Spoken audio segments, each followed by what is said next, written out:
உங்களுக்கு உங்க பேச்சை கேட்கணும் அப்படின்னு வச்சுக்கோங்களேன், நீ சூப்பர், நீ பயங்கர இன்டெலிஜென்ட், உன்னால முடியும் அப்படின்னு நீ 2 முறை சொல்லிட்டேன்னா அவர் முடியாத காரியத்தை கூட முடிச்சு காமிச்சிட்டாரு. ஓகே. சிம்மம் சுய ஜாதகத்துல சில பல கிரகங்கள் ஒரு சில பாவத்துல இருக்குது அப்படின் போது அந்த மாதிரி வரத்துக்கு உண்டு. பட் மெஜாரிட்டி சிம்மம் அப்படின்னாலே ஆளுமை அப்படின்றது வந்துடும். மீனத்துக்கு பயிற்சி ஆகக்கூடிய சனி பகவான் வந்து பாருங்க சிம்ம ராசிக்கு அஷ்டம சனியா வர. மேம் சிம்ம ராசிக்காரவங்களுக்கே வந்துட்டு என்ன சொல்றது, சில குணாதிசயங்கள் இருக்கும் அப்படின்ற மாதிரி சொல்லுவாங்க. ஸோ இவங்களுக்கு இந்த சனி பயிற்சி எப்படி மேம் இருக்கு? கண்டிப்பாமா நீங்க சொன்ன மாதிரி சிம்ம ராசிக்கு அப்படின்னே வந்து பாத்தீங்கன்னா ஒரு சில பல குணாதிசயங்கள் இருக்கதான் செய்யுது. ஏன்னா சிம்மத்துக்கு நம்ம சிம்மல என்ன கொடுத்துருக்காங்க, சிங்கம் கொடுத்துருக்காங்க. பொதுவா சிங்கத்துக்கும் புலிக்கும் கம்பேர் பண்ணோம் அப்படின்னு வச்சுக்கோங்களேன். எதுக்கு சிங்கத்தை காட்டினோட ராஜா அப்படின்னு வச்சிருக்காங்கன்னா, சிங்கம் வந்து பாருங்க ஃப்ரெஷ்ஷா வேட்டையாடி சாப்பிடும். ஆனா புலி வேட்டையாடி அப்படியே அதை வச்சு அதுல புழுவெல்லாம் நல்ல மிதந்து அதை சாப்பிடும். புலியோட இதுக்குள்ள போனா பயங்கர ஸ்மெல் வரும் புலி வாழற இடத்துல. ஆனா சிங்கம் வாழற புகைக்குள்ள போனா ரொம்ப விலையுயர்ந்த விஷயங்கள்லாம் இருக்கும். அதாவது யானையை வேட்டையாடி யானையினோட தந்தம் அதே மாதிரி ஃப்ரெஷ்ஷா இருக்கும், பெருசா ஸ்மெல் வராது அப்படிம்பாங்க. அதனோட உடம்பையும் அதை லிக் பண்ணி சுத்தமா வச்சுக்கணும். இந்த மாதிரி பல குணாதிசயங்கள் சிங்கத்துக்கு இருக்கிறதுனாலதான் அதை காட்டுக்கு ராஜா அப்படின்னு சொன்னாங்க இல்லைங்களா? அதே மாதிரிதான் சிம்ம ராசி அன்பர்களையும் வந்து பாத்தீங்கன்னா அவங்க எல்லா விதத்திலயும் பெர்ஃபெக்ஷன் அப்படின்னு சொல்லலாம். They are very excellent perfectionist அப்படின்னு சொல்லலாம். துலாம் சிம்மம் இதெல்லாம் பயங்கர பெர்ஃபெக்ஷனிஸ்ட்மா. அதுலயும் இந்த சிம்மம் வந்து பாருங்க எந்த ஒரு வேலை கொடுத்தாலும் என்னால மட்டும்தான் இவ்வளவு பெர்ஃபெக்டா செய்ய முடியும், அவங்க யாராலையும் இந்த மாதிரி பண்ண முடியாது அப்படின்ற ஒரு குணாதிசயம். ஒரு சிம்ம ராசி அன்பரை வந்து நீங்க வந்து அவரை வந்து உங்களுக்கு உங்க பேச்சை கேட்கணும் அப்படின்னு வச்சுக்கோங்களேன், நீ சூப்பர், நீ பயங்கர இன்டெலிஜென்ட், உன்னால முடியும் அப்படின்னு நீ 2 முறை சொல்லிட்டேன்னா அவர் முடியாத காரியத்தை கூட முடிச்சு காமிச்சிட்டாரு. ஓகே. சிம்மம் வந்து பாருங்க அப்படி ஒரு கேரக்டர். அதே மாதிரி பாத்தீங்கன்னா எந்த ஒரு விஷயம் யார் செஞ்சாங்களாலும் அந்த அவங்க வந்து ரொம்ப பெர்ஃபெக்ட்டா செஞ்சிருந்தாங்கன்னா கூட இப்ப என்கிட்ட கொடுத்தா நான் ரிஷபம் என்னால அதுல கூட கண்டுபிடிக்க முடியாது. ஆனா சிம்மத்துக்கிட்ட கொடுத்தா என்ன பண்ணுவாங்கன்னா அதுல இவ்வளோண்டு குறை இருக்கும், அது உங்களுக்கு பெரிய பூத கண்ணாடியை வச்சு காமிக்கிற மாதிரி தெரியும். பெரிய கிரிட்டிக்ஸா இருப்பாங்களா மேம் இவங்க? கிரிட்டிக்ஸ்னு சொல்ல முடியாது, அவங்களுக்கு அந்த அளவுக்கு வந்து மத்தவங்களோட குத்தும் குறை நல்லா பளிச்சு தெரியாது சொல்லலாம். ஓகே. ஒரு டாமினேட்டிங்கான கேரக்டர். சிம்மம் அப்படின்னாலே பாலிடிக்ஸ்ல இருப்பாங்க, இல்ல ஒரு பெரிய கம்பெனில சிஇஓ அந்த மாதிரி ஒரு ஆளுமையான போஸ்ட்ல இருப்பாங்க. மத்தவங்க கீழே வேலை செய்ய உங்களுக்கு பிடிக்காது. அப்படி சப்போஸ் வந்து இப்போ ஒரு சிம்ம ராசி என்பர் ஒரு ரிஷப ராசி என்பர் கிட்ட வேலை செய்யறாங்கன்னா, ரிஷபம் இல்ல எந்த ராசியா இருந்தாலும் என்ன என்னோட திறமைக்கு என்னோட இதுக்கு இவங்க கிட்ட வேலை செய்யணும் அப்படின்னு ரொம்ப கஷ்டப்பட்டு வேலை செய்வாங்க. அடிமை வேலை அப்படின்றது பிடிக்காது. அடிமை வேலைன்னா ஒரு கன்சர்ன்ல கீழ்ப்படிஞ்சு வேலை செய்யறது. அடிமை வேலைன்னா நம்ம தப்பா நினைச்சு முடியாது. சுய தொழில் அடிமை தொழில் இருக்கு இல்லையா? அந்த மாதிரி மத்தவங்க கீழே வேலை செய்யறதுக்கு ஒரு கலெக்டர் கிட்ட பிஏவா இருந்தா கூட கலெக்டர் கிட்ட என்ன விட திறமை இருக்கா அப்படின்ற மாதிரி கம்பேர் பண்ணுவாங்க. அந்த அளவுக்கு அவங்களுக்கு திறமையும் இருக்கும் அப்படின்னு சொல்லி பெருசா நடிக்க தெரியாது. சுயமரியாதை எப்பயுமே விட்டு கொடுக்க மாட்டாங்க. மேஷம் மாதிரி செல்ஃப் ரெஸ்பெக்ட விட்டு கொடுத்து வேலை செய்ய மாட்டாங்க சொல்லலாம். சுய ஜாதகத்துல சில பல கிரகங்கள் ஒரு சில பாவத்துல இருக்குது அப்படின் போது அந்த மாதிரி வரத்துக்கு உண்டு. பட் மெஜாரிட்டி சிம்மம் அப்படின்னாலே ஆளுமை அப்படின்றது வந்துடும். அப்படிப்பட்ட சிம்மராசி என்பவர்களுக்கு வந்து பாருங்க இப்ப வந்து பெருசா நம்ம சூப்பர் டூப்பரா இருக்கு அப்படின்னு சொல்றதுக்கு இல்லம்மா. காரணம் என்ன அப்படின்னா மீனத்துக்கு பயிற்சி ஆகக்கூடிய சனி பகவான் வந்து பாருங்க சிம்ம ராசிக்கு அஷ்டம சனியா வராரு. பொதுவா வந்து பாத்தீங்கன்னா என்ன சொல்லுவாங்க ஜோதிடத்துல அப்படின்னா 7 நாட்டு சனியில 7.5 வருஷம் சனி பகவான் என்னென்ன கெடுபலன்கள் கொடுப்பாரு அத அஷ்டம சனி காலகட்டத்துல 2.5 வருஷத்துல கொடுத்துருவாரு அப்படிம்பாங்க. ஆக இந்த 2.5 வருஷத்துல பொதுவா சனி பகவான் என்னென்ன கொடுப்பாரு அப்படின்றது சொல்லலாம். ஆனா சிம்மராசி என்பவர்கள் பயப்பட வேண்டிய அவசியம் இல்லை. ஏன்னா குரு வந்து சூப்பரா இருக்காரு, லாப குரு வராரு. பட் இருந்தாலும் அஷ்டம சனி என்னென்ன கொடுக்கும் அப்படின்னு சொன்னாதான் நம்ம அந்த விஷயத்துல அவங்க கண்டிப்பாங்க.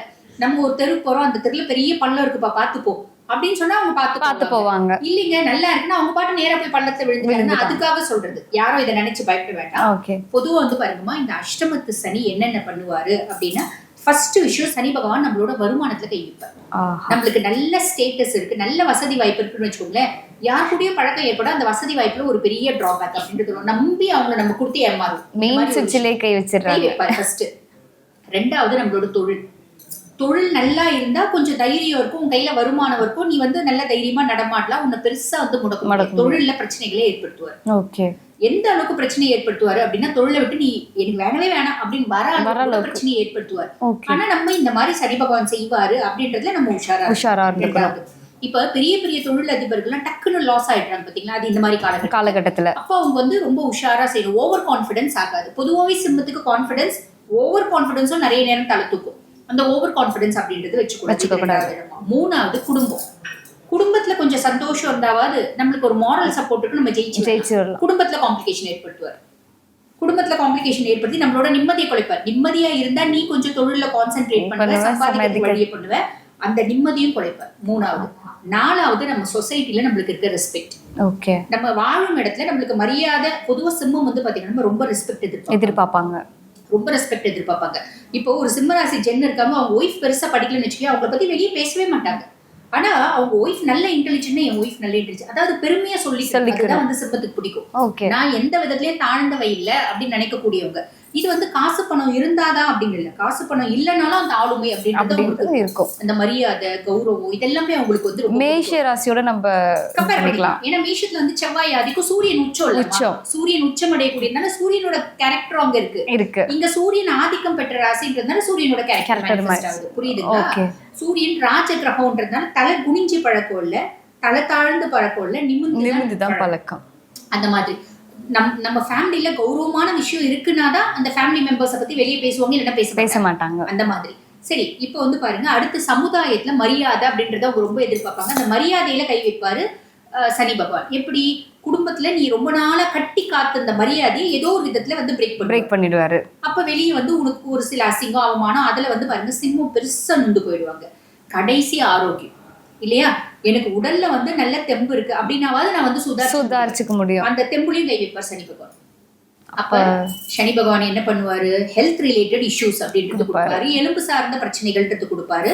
அந்த எலும்பு சார்ந்த பிரச்சனைகள் வரும்போது உடனே வைத்தியம் பண்ணிக்கணும், அது வந்து டக்குன்னு ரெடி பண்ணிக்கணும்.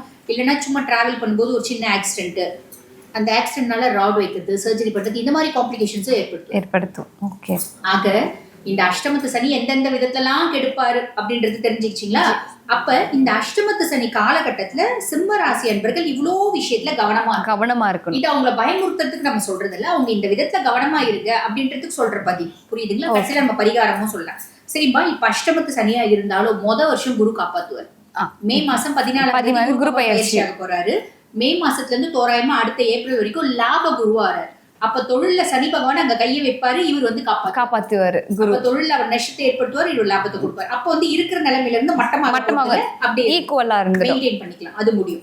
அதுக்கடுத்து இந்த அஷ்டம சனியா இருந்து குடும்பத்தை பாக்குறாரு. அதுதான் குடும்பத்துல குடும்ப வாக்குஸ்தானம். 2ஆம் பாவத்தை பாக்குறதுனால குடும்பத்துல பிரச்சனை வரும். நம்ம சொல்லிட்டோம், பாவம் திருப்பி சொல்ல வேண்டாம். அதே மாதிரி 5ஆம் பாவத்தை பாக்குறாரு, பிள்ளைங்களால பிரச்சனை, அதுவும் சொல்லியால ஒரு இது வரும். 10ஆம் பாவம் தொழில் ஸ்தானத்தை பாக்குறாரு, தொழில்ல காம்ப்ளிகேஷன் இதெல்லாம் வரும். இதெல்லாம் வந்து பாத்தீங்கன்னா ஷார்ட்டா வந்து இந்த சிம்ம ராசிக்கு அஷ்டம சனி என்ன பண்ணும் அப்படிங்க. ஏன்னா நல்லா இருக்கு அப்படின்னா நம்ம ரொம்ப வந்து எலாபரேட்டா சொல்லலாம். பெருசா நல்லா இல்ல அப்படின் போது இது ரொம்ப எலாபரேட்டா சொல்லி அவங்களையும் நம்ம கஷ்டப்படுத்த கூடாது. அதே மாதிரி அவங்களோட கான்பிடென்ட் லெவலையும் நம்ம குறைக்க கூடாது. பொதுவா நம்ம என்ன சொல்லணும் சிம்மத்துக்கு அப்படின்னா, ஒரு தகரம் இருக்கு அப்படின்னா அந்த தகரத்தை யாரும் தேய்ச்சி பாக்குறது இல்ல. தங்கம் கொடுக்கணும்னு வச்சுக்கோங்களேன், உரசி பார்ப்பாங்க, இது தங்கம் தானா அப்படின்னு. அந்த மாதிரி சிம்ம ராசிகள் நம்ம தங்கம் நம்மள உரசி பாக்குறாங்க அப்படின்னு நினைச்சிட்டு அவங்க அதை ஓவர் கம் பண்ணணும். எப்பயுமே நேரம் சரியில்லை அப்படின்னு போதுமா ரொம்ப பொறுமையா நிதானமா இறை ஆற்றலோட இறை நினைப்போட நம்மளோட ஒரு மென்டாஸ் வெல்விஷர் சப்போர்ட்டோட நம்ம செயல்படுறோம் அப்படின்னா நல்லபடியா கடந்து போகும் அப்படின்னு சொல்லிடலாம். ஓகே மேம், இவங்களுக்கு பரிகாரம் ஏதாவது சொல்லுங்களேன். கண்டிப்பா இவங்க பரிகாரம் பண்ணிதான் ஆகணும். அஷ்டமத்து சனியில இருக்கிறதுனாலம்மா உலகத்திலேயே வந்து அஷ்டம சனிக்குன்னு இருக்கிற ஒரே ஒரு பரிகார ஸ்தலம் இருக்கும். அது என்ன அப்படின்னு கேட்டீங்கன்னா, இந்த அறந்தாங்கி பக்கத்துல எட்டியத்தளி அப்படின்னு ஒரு கிராமம் இருக்கு. அந்த எட்டியத்தளியில இருக்க அகஸ்தீஸ்வரர், பொதுவா அகஸ்தீஸ்வரர் நிறைய இடத்துல இருப்பாரு.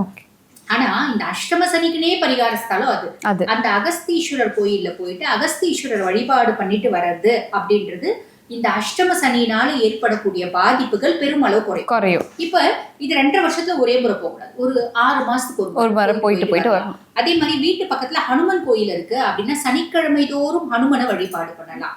அந்த மாதிரி வழிபாடு பண்றது மூலியமா இந்த அஷ்டமத்து சனியினோட ஒரு கிடுக்கு புடியில இருந்து நம்ம மீண்டு வரலாம். Okay ma'am.